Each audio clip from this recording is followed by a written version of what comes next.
உறுப்பினர் J Prince. இப்போ கரூர் பிரச்சனையில் என்னெல்லாமே பிம்பத்தை கொண்டு வந்தீர்கள். விதின் அவர் சம்பவத்தை அறிந்த அதே நேரத்தில் அவர் ஓடி சென்று அந்த மக்கள் முதல்வர் அதை பார்த்து கொண்டார். மக்கள் முதல்வர் அதை பார்த்து கொண்டார்.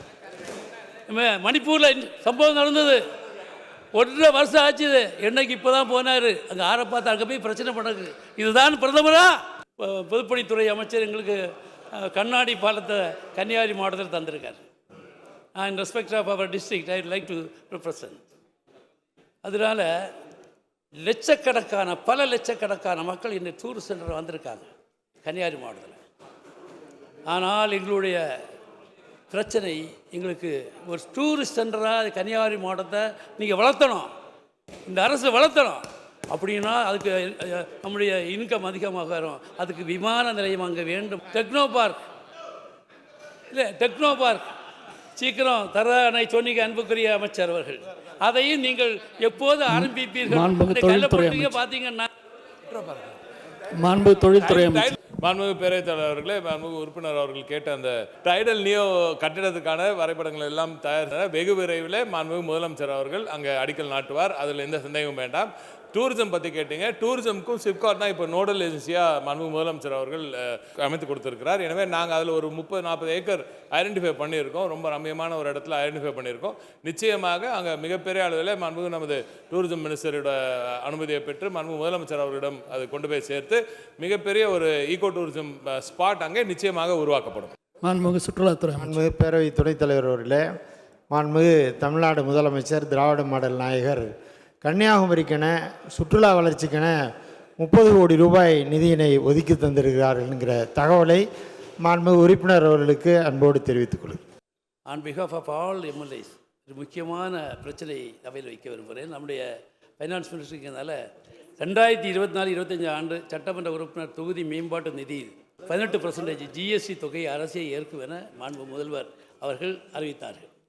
4 ஆண்டுகளுக்கான ஜிஎஸ்டி தொகை 54 2 கோடியே 18 லட்சத்தையும் சேர்த்து உடனே நீங்கள் தந்தீங்கன்னா எங்களுக்கு பயனாக இருக்கும் என்பதை மாண்பு நிதி அமைச்சர் மாண்புமிகு பேரவைத் தலைவர்களே, மாண்புமிகு முதலமைச்சர்களுடைய அறிவித்த அறிவிப்பின்படி இப்போ ஜிஎஸ்டிக்கு கொடுக்க வேண்டியதை அந்த பணத்தை நம்ம சொல்லிட்டோம் அவங்ககிட்ட. நீங்கள் 3 கோடி ரூபாய்க்கு நீங்கள் முழுமையாக உங்களுடைய பணிகளை ஏற்றுக்கொள்ளலாம். அதற்குரிய ஜிஎஸ்டி தொகையை அரசாங்கம் அதற்கு திருப்பி வழங்கிவிடும் என்று அவர் எல்லா இடத்துக்கும் சொல்லி ஜிஓ போட்டிருக்கு. அது கம்யூனிகேட் பண்ணியிருக்காங்க எல்லா இடத்துக்கும். அப்படி எங்கேயாவது டிஸ்ட்ரிக்ட்ஸ்க்கு வரலைன்னா நீங்கள் சொல்லுங்கள், நாங்கள் அதை திருப்பி என்னன்னு கேட்குறோம். எங்கேயும் மாவட்ட ஆட்சித்தலைவர்களுக்கோ அல்லது அங்கே இருக்கக்கூடிய பிஓக்கோ அது குறித்த தகவல் வரவில்லை என்று இங்கே மாண்புமிகு உறுப்பினர்கள் அனைவரும் தெரிவிக்கிறார்கள். நான் உடனடியாக அதை குறித்து உரிய நடவடிக்கைகள் எடுத்து அவர்களுக்கு தகுந்த அறிவுரைகள் வழங்கப்படும் என்று தெரிவித்தேன். மாண்புமிகு உறுப்பினர் பிரின்ஸ். மாண்புமிகு பேரவை துணைத் தலைவர்களே, மாண்புமிகு முதலமைச்சர் அவர்களுக்கு நன்றி சொல்கிறேன், உங்களுக்கு நன்றி சொல்கிறேன். அது 4 ஆண்டாக கொடுத்தா 2 கோடி சம்திங் வரும். நீங்கள் அறிவித்தது போகிற வருஷம் ரெட்ரோஸ்பெக்டிவ் எஃபெக்டில் அதை நீங்கள் கொஞ்சம் பண்ணுங்கள். அப்புறம் பென்ஷன் ஸ்கீம் இன்றைக்கி பப்ளிக்கில் இருக்கக்கூடிய இது பிகாஸ் அவர் கவர்மெண்ட், இந்த கவர்மெண்ட்டை வாழ்த்துக்கிறேன். ஏன்னா பென்ஷன் ஸ்கீம் மக்கள் விரும்புகிறாங்க. நீங்கள் அதை அனௌன்ஸ் பண்ணணும், கண்டிப்பாக செய்யணும் என்பதை நேரத்தில் கேட்டுக்கொள்கிறேன். மிக முக்கியமாக எங்கள் மாவட்டத்தில் ஆசாரிப்பள்ளம்னு மெடிக்கல் காலேஜ் இருக்குது.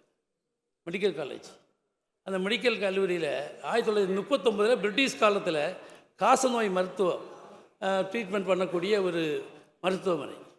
அந்த மருத்துவமனை அது எல்லா மதக்காரர்களும் போய் சாமி கும்பிடுவாங்க. அங்கே ஒரு சர்ச் சேப்பல், அங்கே அதேபோல் 6 ஹிந்து ஆலயம் இருக்குது. அதெல்லாம் எந்த விதமான ஹிந்துவும் இல்லை, கிறிஸ்டியன் பிரச்சனையும் இல்லை அங்கே. ஆனால் 2004 அந்த காசநோய் மருத்துவமனை க்ளோஸ் செய்யப்பட்டு மெடிக்கல் காலேஜ் ஆரம்பித்தாங்க. அந்த பிரச்சனை இன்னும் இது ஓப்பன் பண்ணாமல் இருக்கிறதுனால இன்றைக்கி மைனாரிட்டி பீப்புள் இந்த கவர்மெண்ட்டை ஆதரிக்கக்கூடியவங்க are waiting for the good result.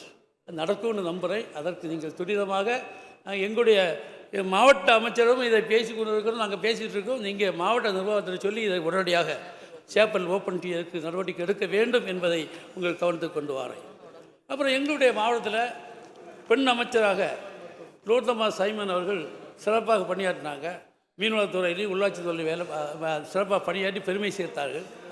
அவர்களுடைய மதிப்புக்குரிய குமரி கோமோதயம் என்று சொல்லக்கூடிய அற்புதமான ஒரு தலைவர் பொன்னப்ப நாடார் அவர்களுக்கு 50 லட்சத்தில் ஒரு சிலையை கொடுத்தீங்க. அதுக்கு நன்றி சொல்கிறேன்.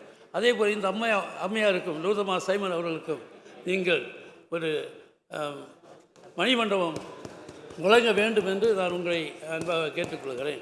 அரசு பள்ளிகள் போல அரசு உதவி பெறும் பள்ளிகளை நடத்த வேண்டும் என்று நான் கேட்கிறேன். ஏற்கனவே இங்கிலீஷ் மீடியத்துக்கெல்லாம் நீங்கள் சொல்லிட்டீங்க 15 மாணவர்களுக்கு ஒரு ஆசிரியர்னு. அதே ஃபார்முலா வேண்டாம், 20க்கு ஒன்று வைங்க. நீங்கள் அந்த மாதிரி அப்பாயின்மெண்ட் கொடுக்கணும். இப்போ இங்கிலீஷ் மீடியத்துக்கு கொடுக்கக்கூடிய இங்கிலீஷ் மீடியத்தில் படிக்கிற பிள்ளைகளுக்கு நீங்கள் அப்பாயின்மெண்ட் எவ்வளோ அங்கே அட்மிஷன் ஆகியிருக்கோ அதுக்கேற்றபடி நீங்கள் ஆசிரியர்கள் நியமிக்க வேண்டும் என்று நான் கேட்கிறேன். இன்று எங்கள் மாவட்டத்தில் தண்ணீர் இருக்குது, ஆனால் சேமித்து வைக்க வாய்ப்பே இல்லை. இப்போதும் மழை பெய்யுது, நேற்று பிள்ளை முந்தாள் கன்னியாகுமரி மாவட்டத்தில் மழை இருக்குது. ஏற்கனவே இந்த அவையில் பேசினேன். கூட்டு குடிநீர் திட்டத்தை நீங்கள் கப்பியலை பஞ்சாயத்துக்கு எங்கெல்லாம் தண்ணீர் தேவைப்படுகிறதோ அங்கே அதை வழங்க வேண்டும் என்று நான் கேட்கிறேன்.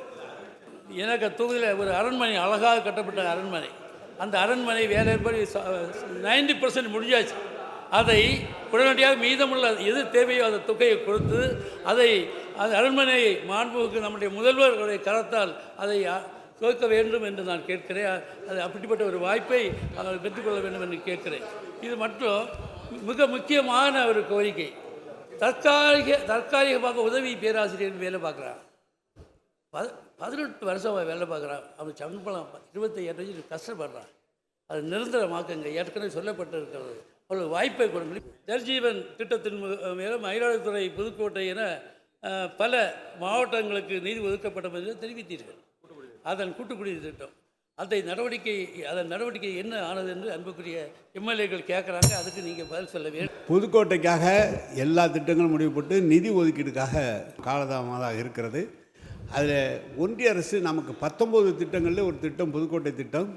ஒன்றிய அரசு அதற்குரிய நிதியை ஒதுக்காத காரணத்தால் அது இருக்கிறது. இப்போது எடுப்பதற்காக தமிழ்நாடு அரசு என்ன செய்திருக்கிறதுன்னு சொன்னால், தன்னுடைய நிதியில் செய்யக்கூடிய பணிகளை செய்யலாம் என்று ஒரு கருத்துரு முதலமைச்சரிடம் சொல்லப்பட்டிருக்கிறது. அப்படி வருகின்ற போது புதுக்கோட்டை முதன்மையாக எடுத்துக்கொள்ளப்படும். ஹைட்ரோ கார்பன் திட்டத்தை ஒன்றிய அரசு எங்களுடைய கடலோர பகுதியில் கடலுக்குள்ளே அமைக்கணும்னு சொல்கிறாங்க. அப்படி ஒரு சம்பவம் வந்துட்டு நாங்கள் மக்கள் வாழ முடியாது, மீனவ மக்கள் வாழ முடியாது, இன்ஜஸ்டிஸ் பண்ண.